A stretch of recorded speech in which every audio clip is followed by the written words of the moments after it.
እንደምን አላችሁ ቅዱሳን ሰላም ናችሁ ወይ? ቢኒያም ዘውዱ ባላለው ከሃዛ ኢንተርናሽናል ቸርች ዛሬ የጌታን ቃል አብሬያችሁ ልካፈል በአንድ ሐሳብ በዚህ ያለው እግዚአብሔር ይህንን እድል ቃሉ እንድንካፈል እንድናሰላስል እንድንማማር እድሉን ስለሰጠን ጌታን እጅግ አድርጌ መባረክ ፈልጋለሁ። ዛሬ እንድንካፈል በልቤ ያለው ሐሳብ ለስልጣን መገዛት ወይም submission to authority በሚል ሐሳብ ነው ጥቂት እንድንካፈል የማስበው። መጽሐፍ ቅዱሳችን በብሉይ ኪዳንም በአዲስ ኪዳንም ይህንን ሐሳብ ሊያስረዱ የሚችሉ እጅግ በጣም በርካታ የእግዚአብሔር ቃል ክፍሎች ይገኛሉ። ነገር ግን የተወሰኑትን እንደመነሻ እንወስድና ይሄ ሐሳብ ላይ ጠለቅ ባለ መንገድ ምን ማለት ነው ለስልጣን መገዛት ማለት ምን ማለት ነው፣ ስልጣን ማለት ምን ማለት ነው፣ መገዛት ማለት ምን ማለት ነው፣ ለስልጣን መገዛት ደግሞ ምን አለ ማለት ነው የሚለውን ሐሳብ በደም ከግራም ከቀኝም ያሉትን ሐሳቦች አንስተን ልንነጋገር ጊዜ እንወስዳለን።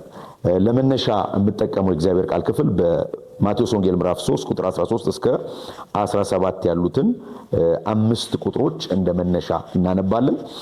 በጌታ በኢየሱስ ስም አነባለሁ። ማቴዎስ ወንጌል ምዕራፍ 3 ቁጥር 13 ያን ጊዜ ኢየሱስ በዮሐንስ ሊጠመቅ ከገሊላ ወደ ዮርዳኖስ መጣ። ዮሐንስ ግን እኔ ባንተ ልጠመቅ ያስፈልገኛል፣ አንተም ወደኔ ትመጣለህን ብሎ ይከለክለው ነበር። ኢየሱስም መልሶ አሁንስ ፍቀድልኝ፣ እንዲህ ጽድቅን ሁሉ መፈጸም ይገባናልና አለው። ያን ጊዜም ፈቀደለት። ኢየሱስም ከተጠመቀ በኋላ ወዲያው ከውሃ ወጣ፣ እነሆም ሰማያት ተከፈቱ፣ የእግዚአብሔር መንፈስ እንደ ርግብ ሲወርድ በእርሱ ላይ ሲመጣ አየ። እነሆም ድምፅ ከሰማያት መጥቶ በእርሱ ደስ የሚለኝ የምወደው ልጄ ይህ ነው አለ። ክብር ለኢየሱስ ይሁን። ይሄ ክፍል ማቴዎስ ወንጌል ምዕራፍ 3 ከቁጥር 13 አንስቶ እስከ 17 ያለውን ክፍል ነው ያነበብነው። ሲጀምር ኢየሱስ በዮሐንስ ሊጠመቅ ከገሊላ ወደ ዮርዳኖስ መጣ ብሎ ነው ቁጥር 13 የሚጀምረው። ታውቃላችሁ ጌታችን መድኃኒታችን ኢየሱስ ክርስቶስ እግዚአብሔር ወልድ ወይም አካላዊ ቃል ከዘላለም ዘመናት በፊት በእግዚአብሔር ዘንድ የነበረ የሥላሴ ሁለተኛ አካል ዓለማት የተፈጠሩበት ዮሐንስ በወንጌል ሲናገር ምዕራፍ 1 ቁጥር 1 ላይ በመጀመሪያ ቃል ነበር፣ ቃልም በእግዚአብሔር ዘንድ ነበር፣ ቃልም እግዚአብሔር ነበር ያለው አምላክ ነው። እሱ መለኮት ነው። ነገር ግን የሰው ልጅ ለማዳን በምድር ፍጹም ሰው ፍጹም አምላክ ሆኖ በመጣበት በምድር የአገልግሎት ወቅቱ ዘመን የአገልጋይና የአገልግሎት ምሳሌ ሆኖ ስለሆነ ያለፈው እግዚአብሔር እንደሚያገለግል አንድ እውነተኛ አገልጋይ ትክክለኛ የሆነውን የአገልግሎት ባህሪ ወይም ምግባር ካራክተር የገለጠ አገልጋይ ነበር። ለአባቱ ፈቃድ ያደረ አገልጋይ ነበር እና ቁጥር 13 ላይ ምን ብሎ ይነግረናል? ኢየሱስ በዮሐንስ ሊጠመቅ ከገሊላ ወደ ዮርዳኖስ መጣ። ይሄ ወቅት ማለት ዮሐንስ መጥምቁ ዮሐንስ ያጠምቅ የነበረበት ወቅት ነው። እንግዲህ ሉቃስ ወንጌል ምዕራፍ 1ን በጥንቃቄ ከተመለከትን መጥምቁ ዮሐንስ ጌታችን መድኃኒታችን ኢየሱስ ክርስቶስ ከቅድስት ድንግል ማርያም ከመጸነሱ ከ6 ወር በፊት የተጸነሰ እንደሆነ መጽሐፍ ቅዱስ ይነግረናል። በእድሜ በ6 ወር ይቀድመዋል። እንደገና ደግሞ ለጌታችን መድኃኒታችን ለኢየሱስ ክርስቶስ በእናቱ በማርያም በኩል ዘመድ ነው። ያክስት ልጅ እንደምንለው ከዝኑ ነው። 6 ወር በእድሜ ቀድመዋል። እንደገና ደግሞ በማህፀን ሳለ መጥምቁ ዮሐንስ መንፈስ ቅዱስን ተሞልታ ኤልሳቤጥ መጥምቁ ዮሐንስን በመንፈስ ቅዱስ ተነክቶ በማህፀን ይዘል የነበረው ኢየሱስ ክርስቶስ ጽንስ ሆኖ በእናቱ በማርያም ማህፀን ሆኖ ልጠይቃት ማርያም ወደ ኤልሳቤጥ በሄደችበት ጊዜ እንደሆነ ሉቃስ ወንጌል ምዕራፍ 1 ይነግረናል። ስለዚህ በስጋ ዘመዱ ነው። በእድሜ 6 ወር ይበልጠዋል። ቀድሞት አገልግሎት ጀምሯል። ይሄ ወቅት ማለት ጌታችን መድኃኒታችን ኢየሱስ ክርስቶስ 30 ዓመት ሞልቶት አገልግሎቱን ሊጀምር የተሰናዳበት ወቅት እንደሆነ ከመጽሐፍት እንረዳለን። እንግዲህ በአይሁድ ማህበረሰብ ውስጥ እንደተወለደ ሰው አንድ 30 ዓመት የሞላው ሰው ነው በአይሁድ ማህበረሰብ ዘንድ ሙሉ ሰው ነው ተብሎ የሚወሰደው። ምን ማለት ነው? የሕጉ መምህርም ለመሆን ወይም እነሱ ረቢ የሚሉት የሕግ አስተማሪ መምህር ለመሆን አንድ ሰው 30 ዓመት ሊሞላው ይገባል። ሕግና ነቢያትን የእግዚአብሔርን መልእክቶች ጠንቅቆ ሊያውቅ ሊረዳ ሊያስተምር ይገባል። አንድ ሰው ደግሞ መምህር ወይም ራቢ ካልሆነ ለሚከተሉት ተከታዮች ማስተማር አይችልም። እንደገና ደግሞ ተከታዮችን ወይም ደቀ መዛሙርትን ማፍራት አይችልም። አስተውላችሁ ከሆነ መጥምቁ ዮሐንስ ደቀ መዛሙርት እንደነበሩት መጽሐፍ ቅዱስ ይነግረናል። ጌታ ኢየሱስ ክርስቶስም ደቀ መዛሙርት እንደነበሩት መጽሐፍ ቅዱስ ይነግረናል። መጥምቁ ዮሐንስ ደቀ መዝሙር ሊኖረው የቻለው አስተማሪ ነበር። 30 ዓመት ሞልቶት ነበር። እንደገና ደግሞ ለሚከተሉት መልእክት ነበረው። የእግዚአብሔር መንግስት ቀርባለችና ንስሐ ግቡ እያለ የጌታን መንገድ እያቀና ጥርጊያውን እያዘጋጀ የመጣ ድምጽ ስለነበር ኢሳይያስ አስቀድሞ ለሱ እንደተነበየ ከመጽሐፍ እንረዳለን። ቁጥር 13 ላይ ቀድሞት አገልግሎት ጀምሮ ስለነበር መጥምቁ ዮሐንስ የንስሐን ጥምቀት በውሃ እያጠመቀ ህዝቡን ለንስሐ ወደ እግዚአብሔር እንዲመለሱ እያገለገለ የቆየ አገልጋይ ስለነበር ጌታ ኢየሱስ ያን ጊዜ ከመጥምቁ ዮሐንስ ሊጠመቅ ከገሊላ ወደ ዮርዳኖስ መጣ ብሎ የጌታ ቃል ይነግረናል። እንግዲህ ከገሊላ ወደ ዮርዳኖስ ያለው ርቀት ከ70 እስከ 80 ማይል የሚሆን ነው። ከ110 ምናምን ኪሎ ሜትር በላይ ማለት ነው። ስለዚህ ያንን 100 ምናምን ኪሎ ሜትር በዛን ወቅት በእግር ወይም በእንስሶች ነው የሚጓዙት። ያንን ረጅም ቀናት የሚፈጅ ጉዞ ተጉዞ በረሃማ የሆነን ምድር አቋርጦ የመጣበት ዋነኛ ዓላማ ጌታ ኢየሱስ ክርስቶስ ሊጠመቅ ነው። ደግሞ የሚጠመቀው ቀድሞት አገልግሎት ከጀመረ ሲኒየር ከነበረው ከመጥምቁ ዮሐንስ እጅ በታች እንደሆነ እንረዳለን። ቁጥር 14 ላይ ዮሐንስ ግን አለ ባንተ ልጠመቅ ያስፈልጋኛል እንጂ አንተ ወደ እኔ እንዴት ትመጣለህ አለ። ሊከለክለውም ፈለገ። ኖ ምክንያቱም እኔ የጫማውን ጠፍር ልፈታ የማይገባኝ ከኔ በኋላ የሚመጣ ከኔ የሚበረታ አለ ብዬ የተናገርኩት ስላንተ ነው። እኔ በውሃ አጠምቃለሁ እርሱ በእሳት ያጠምቃል ብዬ የመሰከርኩት ስላንተ ነው። ስለዚህ እንዴት አንተ በእኔ እጅ ትጠመቃለህ? አይሆንም ብሎ ሊከለክለው ወደ እርሱ መጣ ብሎ ቁጥር 14 ይነግረናል። ቁጥር 15 ላይ ኢየሱስም መልሶ አሁንስ ፍቀድልኝ አለው፣ እንዲህ ጽድቅን ሁሉ መፈጸም ይገባናልና አለው። ይሄ እግዚአብሔር ያስቀመጠውን አሰራር መከተል፣ ኦቶሪቲ ሪስፔክት ማድረግ፣ ስልጣንን ማክበር እውነተኛ የሆነ አምላካዊ መርህ እንደሆነ ሊያስተምር እንዲሁ ጽድቅን ልንፈጽም ይገባናልና አሁን ምን በልልኝ ይለዋል፣ ፍቀድልኝ ብሎ ሲለው ቁጥር 15 ላይ እንመለከታለን። ኢየሱስም ከተጠመቀ በኋላ አለ ወዲያው ከውሃ ወጣል። እሺ ብሎ አጠመቀው በዮርዳኖስ ወንዝ። በዮርዳኖስ ወንዝ ጌታችን መድኃኒታችን ኢየሱስ ክርስቶስ እንደተጠመቀ ከውሃ ወጣ። እነሆ ሰማይ ተከፈተ፣ ሰማያት ተከፈቱ፣ የእግዚአብሔር መንፈስ እንደ እርግብ ሲወርድ በእርሱ ላይ ሲመጣ አያ። እነሆም ድምጽ ከሰማያት መጥቶ በእርሱ ደስ የሚለኝ የምወደው ልጄ ይሄ ነዋል። ኢየሱስ ክርስቶስ ጌታ ልክ ተጠምቆ ሲወጣ ሰማያት ምን አሉ? ተከፈቱ። ድምጽ ከሰማያት መጣ። ምን የሚል ድምጽ? የምወደው ልጄ ይህ ነውና እርሱን ስሙት የሚል ድምጽ መጣ። መንፈስ ቅዱስም በርግብ አምሳል ሆኖ ሲያርፍበት ተመለከተ። ይሄ ምናልባት በመጽሐፍ ቅዱሳችን በተለይ በአዲስ ኪዳን እግዚአብሔር አብ፣ እግዚአብሔር ወልድ፣ እግዚአብሔር መንፈስ ቅዱስ በአንድነት የመሰከሩበት አምላካዊ ክብር የተገለጠበት ታላቅ ስፍራ እንደሆነ ከመጽሐፋችን እንረዳለን። እግዚአብሔር መሰከረ፣ የምወደው ልጄ እርሱ ነውና እርሱን ስሙት ብሎ ሰሚት ካደረገ በኋላ እግዚአብሔር ለላከው መልእክተኛ፣ ምክንያቱም መጥምቁ ዮሐንስን የላከው ራሱ እግዚአብሔር ነው። ኢየሱስ ክርስቶስም ተልኮ የመጣው በአባቱ ፈቃድ። ስለዚህ ለአብ ፈቃድ እንደታዘዘ የአብን ፍቃድ ዝቅ ብሎ ራሱን ለዚህ ለአብ ፍቃድ እንደሰጠ ሰሚት እንዳደረገ ራሱን በፍቅር አሳልፎ እንደሰጠ በተረዳ ጊዜ ከሰማይ መሰከረለት፣ የምወደው ልጄ ይህ ነው እርሱን ስሙታል። መንፈስ ቅዱስን በርግብ አምሳል መጥቶ አረፈበት ብሎ የእግዚአብሔር ቃል ይነግረናል። እንግዲህ ለስልጣን መገዛትን በተመለከተ እንደ መግቢያ ለወስድ የፈለኩት ክፍል ይሄን ማቴዎስ ወንጌል ምዕራፍ 3 ከቁጥር 13 እስከ 17። ይህንን ደግሞ የምናየው በጌታችን በመድኃኒታችን በኢየሱስ ክርስቶስና በመጥምቁ ዮሐንስ መካከል የተፈጸመ ነገር ነው። አምላክ ሆኖ ሳለ በእሳት የሚያጠምቅ ሆኖ ሳለ ከዘላለም ዓለም በፊት ሁሉን እያወቀ እያለ መጥቶ ከእጆቹ በታች እግዚአብሔር ሲዝንን ከሰጠው እግዚአብሔር ይህንን መልእክትና አገልግሎት ከሰጠው ሰው በታች ዝቅ ብሎ ሲጠመቅ የውሃ ጥምቀትን ሲቀበል መጽሐፍ ቅዱስ ይነግረናል። ለስልጣን መገዛት ምንድን ነው? መጽሐፍ ቅዱስ ስለዚህ ሐሳብ ምን ይነግረናል? ኢየሱስ ክርስቶስ ጌታ ነው። እንደምንመለከት ይሄ ሐረግ ነው። ለስልጣን መገዛት የሚለው ሐረግ ሁለት ቃላቶችን ነው የሚጠቀመው። አንደኛ ስልጣን የሚል ቃል አለ፣ ሁለተኛ መገዛት የሚል ቃል እናገኛለን። እኚህ ቃላቶች ሰብሚሽን ቱ ኦቶሪቲ፣ ሰብሚሽን እና ኦቶሪቲ የሚሉ ሁለት ቃላትን የያዘ ቃል ነው። መገዛት ምንድን ነው?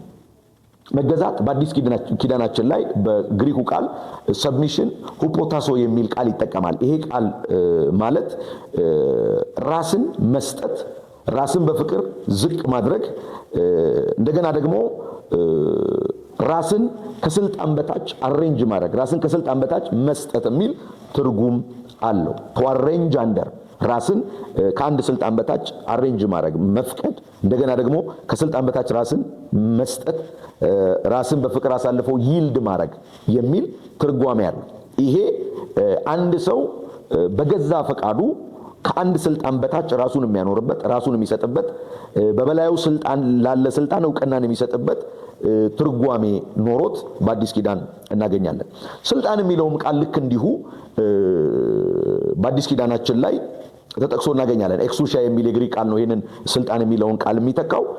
ይሄ ደግሞ ማለት the right to exercise power፣ ስልጣንን፣ ኃይልን፣ ስልጣን ማለት ኃይልን የመጠቀም መብት ወይም ኃይልን የመጠቀም ፈቃድ እንደሆነ መጽሐፍ ቅዱስ ገልጦት እናገኛለን። ስለዚህ ለስልጣን መገዛት ብለን ስንነጋገር እግዚአብሔር የሰጠው ስልጣን አለ። ለዛ ስልጣን እግዚአብሔር ላስቀመጠው ኦቶሪቲ፣ እግዚአብሔር ሴት ላደረገው ለዛ ስልጣን ራስን አሳልፎ መስጠት ወይም ለዛ ስልጣን እውቅና መስጠት የሚል ትርጓሜ ኖሮት እናገኛለን። እንዲሁ በላቲን ትርጉም ስልጣንን በተመለከተ ኦተር ነው ፕሮሞተር ነው የሚል ትርጉም ይሰጠዋል። ምን ማለት ነው? ስልጣን የሚገልጥ ነው፣ ምንጭ ነው፣ እንደገና ደግሞ የሚያሳድግ ነው፣ የሚለቅ ነው የሚል ትርጓሜ ሲሰጠው እናገኛለን። እንግዲህ እንደ አማኝ እንደ ክርስቲያን ስልጣንና ኃይልን ስንመለከት ከየት ነው የምንነሳው? ማቴዎስ ወንጌል ምዕራፍ 28 ነው። ጌታችን መድኃኒታችን ኢየሱስ ክርስቶስ ምን አለ? ስልጣን ሁሉ በላይ በሰማይ በታች በምድር ለኔ ተሰጠኝ አለ። እንግዲህ ሂዱአል። ክብር ለኢየሱስ ይሁን። ሰዎችን በአብ በወልድ በመንፈስ ቅዱስ ስም እያጠመቃቸዋቸው ያዘዝኳቸውንም እንዲፈጽሙ እያስተማራቸዋቸው ደቀ መዛሙርቴ አድርጓቸው ብሎ ስልጣን ተሰጠኝ ካለ በኋላ ሂዱ ይላል። በተቀበለው ስልጣን ከአባቱ በተቀበለው ስልጣን ሂዱ ብሎ ደቀ መዛሙርቱን ሲልክ እንመለከታለን። ስለዚህ የስልጣን ምንጭ ማን ነው? እግዚአብሔር ነው። ስልጣን የሚገኝበት፣ ስልጣን የሚመነጨው፣ ስልጣን የሚነሳው እግዚአብሔር ነው። ስለዚህ መለኮታዊ የሆነ ስልጣን ምንጩ እግዚአብሔር ሆኖ እናገኘዋል። እንግዲህ በምንኖርበት በዚህ ዓለም ብዙ አይነት ስልጣን በዙሪያችን እናስተውላለን። ለምሳሌ መንግስታት ስልጣን አላቸው። በዙሪያችን ያሉ ዓለማዊ መንግስታት ስልጣናቸው ከየት ነው የሚመነጨው ካልን መጽሐፍ ቅዱስ ለነገስታት ስልጣንን የሚሰጥ እግዚአብሔር ነው፣ ስልጣን ሁሉ ምንጩ እግዚአብሔር ነው ብሎ ይነግረናል። ነገስታቱ ደግሞ ስልጣናቸው የሚመነጨው ከህገ መንግስታቸው፣ ስልጣናቸው የሚመነጨው ከመዋቅራቸው፣ ስልጣናቸው የሚመነጨው ከህጋቸው እንደሆነ ይነግሩናል። ስለዚህ እንደ እግዚአብሔር መንግስት አማኝ ወይም በመንግስቱ እንዳለ አንድ መንፈሳዊ ሰው የትኛውም ስልጣን በዚህ ጽንፈ ዓለም ላይ በዩኒቨርስ ላይ ያለ ስልጣን ምንጩ ወይም መገኛው እግዚአብሔር ነው ብለን እናምናለን። ምክንያቱም በዲቫይን ኦቶሪቲ የሚያምን መጽሐፍ በእጃችን ላይ ስላለ ማለት ነው። ስለዚህ ለስልጣን መገዛት የሚለው ሐሳብ እንዲሁ ዳር የምናስቀምጠው ሐሳብ አይደለም። በየዕለት ተዕለት ህይወታችን በስራ ስፍራችን ላይ ላለ ስልጣን መገዛት ይጠበቅብናል። በቤታችን እግዚአብሔር ያኖረው ስልጣን አለ። በቤተ ክርስቲያን መንፈሳዊ ስልጣን አለ። ከቤተ ክርስቲያን ውጪ በምንሄድበት ሰዓት በመንግስታት ዘንድ ስልጣን አለ። ስለዚህ በየቀን ተቀን ህይወታችን ስንገባና ስንወጣ በተለያየ አይነት መንገድ ለስልጣን መገዛት ከሚለው ሐሳብ ውጪ አይደለንም። በአንድም በሌላም ወይ በሚገባ ከዚህ ሐሳብ እናተርፋለን፣ አለበለዚያ ደግሞ መረዳት ከማጣት ወይም የእግዚአብሔርን ቃል ካለማስተዋል ደግሞ ከዚህ ሐሳብ ስንጎዳ ወይም ስንጎድል እንመለከታለን። በጥቅሉ በዚህ ዘመን ላይ የሚስተዋሉ ጽንፎች አሉ። ለስልጣን መገዛትን ሰብሚሽን ስንል መገዛትን በተመለከተ የሚስተዋሉ ጽንፎች አሉ። የሚስተዋሉ ጽንፎች ምንድናቸው ካላችሁኝ ሁለት ጽንፎች ናቸው። አንደኛው ምንም አይነት ስልጣን አያስፈልግም፣ ሁላችንም እኩል ነን፣ የምንገዛው ለእግዚአብሔር ነው፣ ከዛ በተረፈ የሚጠበቅብን ሌላ ምንም ነገር የለም የሚል ፍጹም ሕግ አልባ የሆነ ለየትኛውም አይነት ስልጣን በመንግስታትም ዘንድ ይሁን በቤተ ክርስቲያን በትዳር መካከል እንዲሁም ደግሞ በማህበረሰብ መካከል ምንም አይነት ለስልጣን የሚሰጥን እውቅና ወይም እውነተኛ የሆነን መገዛት በፍቅር የሆነን መገዛት በሚሽር አይነት መንገድ ሕግ አልባ የሆነ ሎውለስ በሆነ መንገድ አንድ ጽንፍ አለ። በአንደኛው ጥግ ላይ ምንም አይነት መገዛት አያስፈልግም፣ የምንገዛለት ምንም አይነት ስልጣን ወይም ኦቶሪቲ የለም የሚል አንድ ጽንፍ አለ። በሌላ በኩል ደግሞ ይሄንን አሁን የነገርኳችሁን ጽንፍ የምናገኘው በተለይ በምዕራቡ ዓለም ነው። ሎውለስ የሆነ በጣም ልቅ በሆነ መንገድ ምንም አይነት ኦቶሪቲ የለም። ለእግዚአብሔርም ስልጣን ዕውቅና ለመስጠት፣ ለቤተ ክርስቲያን ስልጣን ዕውቅና ለመስጠት፣ በትዳር ውስጥ እግዚአብሔር ላስቀመጠው ስልጣን ዕውቅና ለመስጠት፣ በቤተሰብ መካከል፣ በማህበረሰብ መካከል፣ በስራ ስፍራ ለተቀመጠ ስልጣን በሙሉ ዕውቅናን የሚነፍቅ አንድ ጽንፍ አለ። ፍጹም ዕውቅናን የሚነሳ አንድ ጽንፍ አለ። ይሄ ሎውለስነስ ነው። ይሄ በምዕራቡ ዓለም የምንመለከተው በአውሮፓ በአሜሪካ በተወሰነ መንገዱ የምናስተውለው አይነት ጽንፍ ነው። ሌላኛው ጽንፍ ደግሞ በምዕራቡ የአፍሪካ ክፍል ላይ የምናየው መገዛት እጅግ መሰረታዊ ነው ብሎ ይነሳና ለሰው ቃል፣ ለሰው ፈቃድና ለሰው ሐሳብ የእግዚአብሔርን እውነተኛ ቃል፣ የእግዚአብሔርን ሉዓላዊ ስልጣን፣ በቃል ውስጥ እግዚአብሔር ያስቀመጠውን ስልጣን እስከ መሻር ድረስ ደግሞ የሚሄድ አምልኮተ ሰብን ኢንካሬጅ የሚያደርግ በጣም ለሰው ከፍ ያለ፣ ለሰው ፈቃድ ከፍ ያለ ዕውቅናንና ትኩረትን የሚሰጥ ጽንፍ አለ። ይሄኛው ጽንፍ ባርነትን ኢንካሬጅ የሚያደርግ፣ ነፃ ፈቃድን አሳልፎ የሚሰጥ፣ የእግዚአብሔርን ቃል ጥሎ ለሰዎች ቃልና ለሰዎች ፈቃድ መገዛትን፣ ባሪያ መሆንን የሚያበረታታ አይነት የመገዛት ጽንፍ አለ። በሌላ በኩል ደግሞ ምንም አይነት መገዛት፣ ምንም አይነት ስልጣን የለም ብሎ ዕውቅና የሚነፍግ አይነት ኤክስትሪም አለ። ዛሬ የምንነጋገረው በእነዚህ ሁለት ጽንፎች መካከል በምዕራቡ የዓለማችን ክፍል ያለውንም በምዕራቡ አፍሪካም ያለውን የመገዛት ጽንፎች ወደ ጎን ትተን መጽሐፍ ቅዱስ የሚለውን አይነት መገዛት ባላንስድ የሆነ በጣም ሚዛናዊ የሆነውን መጽሐፍ ቅዱሳዊ መገዛት ምንድነው ምን አይደለም የሚለውን በተወሰነ መንገድ ለማየት እንሞክራለን። ለመነሻ ባነሳነው ክፍል ላይ ጌታችን መድኃኒታችን ኢየሱስ ክርስቶስ እግዚአብሔር ወልድ አካላዊ ቃል ፍጹም ሰው ፍጹም አምላክ ሆኖ በምድር ላይ እየተመላለሰ ሲያገለግል የአይሁድ መምህር ነው፣ ረቢ ነው። 30 ዓመት ሞልቶታል። ደቀ መዝሙር አለው። ከሱ በ6 ወር የሚቀድም አገልግሎት ቀድሞት የጀመረ የንስሐን ጥምቀት በውሃ እያጠመቀ ያለ መጥምቁ ዮሐንስን ያቀዋል። ዘመዱ ነው። በእድሜ 6 ወር ይበልጠዋል። ታላቁ ነው። ቀድሞት አገልግሎት ጀምሯል። ይህ ሰው ቀድሞ እያገለገለ ስለነበረ መጥቶ ከሱ ለመጠመቅ ወደሱ በቀረበ ሰዓት አይደለም እኔ ነኝ ባንተ መጠመቅ የሚገባኝ፣ አንተ ከኔ ይልቅ ትበረታለህ ትበልጣለህ ብሎ ሲከለክለው ጽድቅን ሁሉ ልንፈጽም ይገባናል ብሎ ሲጠመቅና ለስልጣን መገዛትን ወይም ሰብሚሽንን ሲያስተምር ከመጽሐፍ ቅዱሳችን እንመለከታለን። ክብር ለኢየሱስ ይሁን። ጌታችን መድኃኒታችን ኢየሱስ ክርስቶስ ይህንን ባደረገ ጊዜ ሰማያት ተከፈቱ፣ ምስክርነት መጣ፣ የምወደው ልጄ ይህ ነውና እርሱን ስሙት የሚል መንፈስ ቅዱስን በእርግብ አምሳል በላዩ ላይ ምን አለ? አረፈ። ያ ስፍራ ቀድሞ ለጀመረው ለመጥምቁ ዮሐንስ በእግዚአብሔር ስለመላኩ ኮንፊርሜሽን ወይም ደግሞ ማረጋገጫ ጌታ ራሱ በአካል የሰጠበት ክፍል ነው። እንዲሁ ደግሞ አገልግሎቱን በትክክለኛ መንገድ የጀመረበት ስፍራ እንደሆነ ከመጽሐፍ ቅዱሳችን መረዳት እንችላለን። ሮሜ 13 ላይ እንዲሁ ነፍስ ሁሉ በበላይ ላሉ ባለስልጣናት እንዲገዛ መጽሐፍ ቅዱስ ይነግረናል። ሮሜ ምዕራፍ 13 ላይ በሚገርም መንገድ ሐዋርያው ቅዱስ ጳውሎስ ይህንን ሐሳብ ምዕራፍ 13 ላይ ሲያነሳ እናያለን። ይህን ክፍል ብናየው ደስ ይለኛል።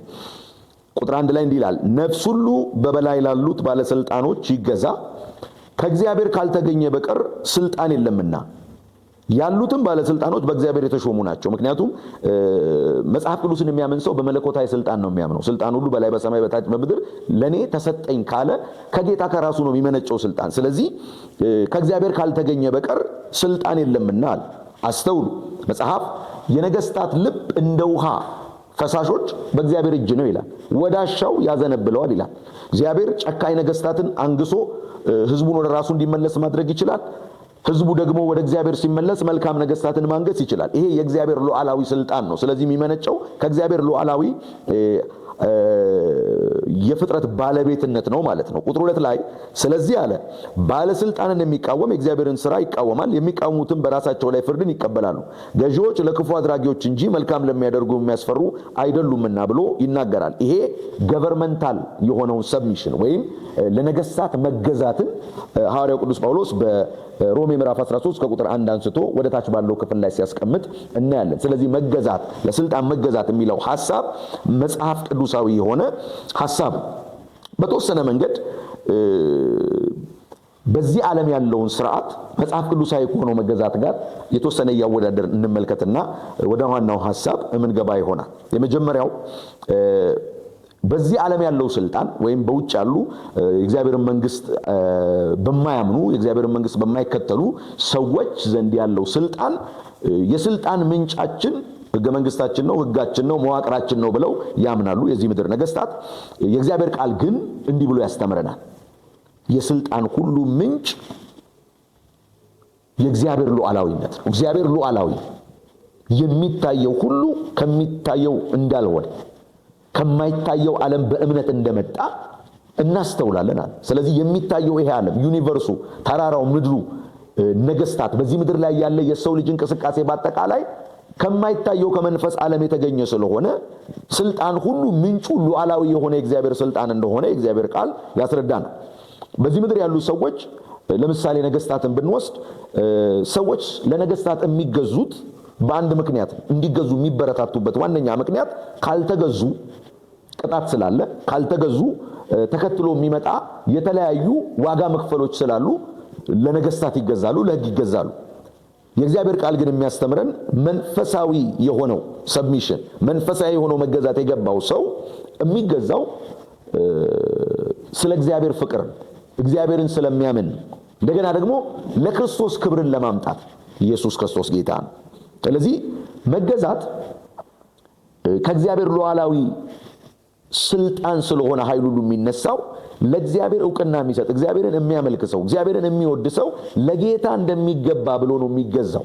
መጽሐፍ የሚያስተምረን እሱን ነው። ለምሳሌ በማቴዎስ ወንጌል ምዕራፍ 8 ቁጥር 5 ላይ ያንን መቶ አለቃ ካያችሁት የጦር መሪ እባክህን ብላቴናዬን ትፈውስ ዘንድ ወደ ቤቴ ና ብሎ ሲጠይቀው፣ ብላቴናዬን ፈውስልኝ ብሎ ሲጠይቀው በቤት እገባለሁ እፈውስልሃለሁ ሲለው እንዲህ አለ፣ የለም ወደ ቤቴ ልትመጣ አይገባም አለው ጌታ። ክፍሉን ብናየው ደስ ይለኛል። ማቴዎስ ወንጌል ምዕራፍ 8 ቁጥር 5 ላይ ጌታን ሲከለክለው ባለህበት አንተ ቃል ብቻ ተናገር ብላቴና ይፈወሳል ብሎ ሲጠይቀው መጽሐፍ ቅዱስ ይነግረናል። ማቴዎስ ወንጌል ምዕራፍ 8 የዛ የመቶ አለቃውን እምነት መጽሐፍ ቅዱስ እንደዚህ ያስቀምጠዋል። 8 ቁጥር 5 ወደ ቅፍርናሆምም በገባ ጊዜ የመቶ አለቃው ወደ እርሱ ቀርቦ ጌታ ሆይ ብላቴናዬ ሽባ ሆኖ እጅግ እየተሰቃየ በቤት ተኝቷል ብሎ ለመነው።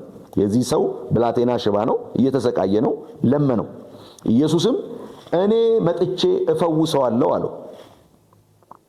ቁጥር 8 የመቶ አለቃውን መልሶ ጌታ ሆይ በቤቴ ጣራ ከታች ልትገባ አይገባኝም፣ ነገር ግን ቃል ብቻ ተናገር ብላቴናዬ ይፈወሳል። እኔ ደግሞ ለሌሎች ተገዢ ነኝና ከኔም በታች ጭፍራ አለኝ። አንዱንም ሂድ ብለው ይሄዳል፣ ሌላውንም ና ብለው ይመጣል፣ ባሪያዬም ይህንን አድርግ ብለው ያደርጋል አለው። ኢየሱስም ሰምቶ ተደነቀና ለተከተሉት እንዲህ አለ፣ እውነት እላችኋለሁ በእስራኤል እንኳ እንዲህ ያለ ትልቅ እምነት አላገኘሁም። ኢየሱስ ክርስቶስ ጌታ ነው። ይህ ክፍል ቁጥር 5 ወደ ቅፍርናሆም ጌታ በገባ ጊዜ ነው። ይሄ መቶ አለቃ መጣና ብላቴናዬ ሽባ ሆኖ ይሰቃያል፣ እባክህን ፈውስልኝ ብሎ ለመነው። ፈውስን ሲጠይቅ ጌታ እንዲህ አለው፣ መጥቼ ፈውሰዋለሁ፣ እቤትህ እመጣለሁ ሲለው ወደ ቤቴ ጣሪያ ልትገባ አይገባኝም አለው። ቃል ብቻ መንበል ተናገር ብላቴናዬ ይፈወሳል። ጌታ ኢየሱስ ቃል በተናገረ ጊዜ ይሄ የስልጣን ቃል እንዴት እንደሚፈውሰው ስለተረዳ ይሄ ሰው አስተውሉ። ይሄ የመቶ አለቃ ነው። በሮም መንግስት ውስጥ የሚያገለግል ሰው ነው። ከበታቹ ከመቶ አለቅነት ማዕረግ በታች ያሉ ጭፍራ ሰራዊቶች አሉ፣ ከበላዩ ደግሞ ሰራዊቶች አሉና ስልጣን እንዴት እንደሚሰራ መገዛት እንዴት እንደሆነ የጦር ሰው ስለሆነ በሚሊተሪ ቤት ያለ ሰው ስለሆነ በደንብ ይረዳል። እንደዚህ አለ። የመቶ አለቃውን መልሶ ጌታ ሆይ በቤቴ ጣራ ከታች ልትገባ አይገባኝም፣ ነገር ግን ቃል ብቻ ተናገር አለ። ብላቴና ምን ይላል? ይፈወሳል። ከዛ ምን ብሎ ጀመረ? ቁጥር 9 በጣም የምፈልገው እኔ ደግሞ ለሌሎች ተገዢ ነኝና ከእኔም በታች ጭፍራ አለ አለ።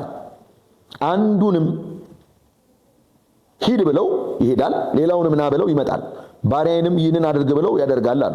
ይሄ ሰው አስተውሉ፣ ሲጀምር እኔ ለሌሎች ተገዢ ነኝ ብሎ ነው የጀመረው።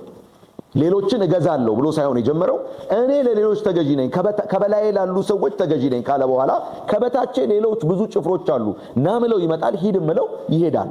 ስለዚህ ሁሉ ጊዜ በስልጣን መገዛትን ስናስብ ብዙ ሰው ስለሆነ መግዛት ይፈልጋል፣ መገዛትን ግን አይፈልግም። ይሄ ሰው ግን ምን ብሎ ጀመረ? እኔ ከበላይ ላሉት እገዛለሁ አለ። ከበላይ ለሌሎች እገዛለሁ፣ ከበታቼ ደግሞ ጭፍሮች አሉ። ና ምለው ይመጣል፣ ሂድ ምለው ይሄዳል፣ ባሪያዬንም ይሄንን አድርግ ብለው ያደርጋል አሉ። ስለዚህ አንተ እዚሁ ሆነ አንድ ነገር ብትናገር እቤት ያለው ሽባው ብላቴናዬ ይፈወሳል አሉ። ጌታ ኢየሱስም ተደነቀና ለሚከተሉት አይሁዳውያን ዞሮ እውነት እውነት እላችኋለሁ አለ፣ በእስራኤል እንኳን በአይሁዳውያን መካከል ሕግና ነቢያት የኛ ናቸው ለሚሉ፣ ሙሴ አባታችን ነው ለሚሉ፣ አብርሃም አባታችን ነው ለሚሉ፣ እግዚአብሔርን እናውቃለን ከሚሉ ሰዎች እንኳን እንዲህ አይነት እምነት አላየሁም አለ። የእግዚአብሔር መንገድ እንዴት እንደሆነ ተረድተዋል። ለስልጣን መገዛት ምን ማለት እንደሆነ ተረድተዋል። እገዛለሁ አለ። ከዛ በኋላ ሌሎች ደግሞ ና ምለው ይመጣል፣ ሂድ ምለው ይሄዳል፣ ሌሎች ይገዙልኛል አለ። ስለዚህ የእግዚአብሔር የስልጣን ቃል እንዴት ፈውስ ሊያደርግለት እንደሚችል ተረድተዋል። ከዚህ የተነሳ በእስራኤል እንኳን እንደዚህ አይነት እምነት አላገኘውም ብሎ ጌታችን መድኃኒታችን ኢየሱስ ክርስቶስ ሲደነቅ መጽሐፍ ቅዱስ ይነግረናል። ኢየሱስ ክርስቶስ ጌታ ነው። ኢየሱስ ክርስቶስ ጌታ ነው። በዚህ ዓለም ያሉ ሰዎች መገዛትን ሲያስቡ ያለ አንዳች ቅድመ ሁኔታ ሰዎች እንዲገዙላቸው ይጠብቃሉ። ምክንያቱም ሕግ ነው የሚመራቸው። የእግዚአብሔር ቃል ደግሞ ምን ይነግረናል? መገዛት ጽድቅ ባለበት ነገር ሁሉ እንደ እግዚአብሔር ፈቃድ በሆነ ነገር ሁሉ ነው የምንገዛው። ኢየሱስ ክርስቶስ ጌታ ነው። አስተውላችኋል? ሐዋርያቱ መጀመሪያው መንፈስ ቅዱስ በወረደ ሰዓት በእጅግ ብርቱ በሆነ መንገድ ወንጌልን እየሰበኩ ብዙዎችን በኢየሩሳሌም በሚናጠቁበት ሰዓት በተለይ ሐዋርያት ሥራ ምዕራፍ 5 ቁጥር 29 ላይ ያለው ቃል ይህንን በደንብ ያስረዳልኛል።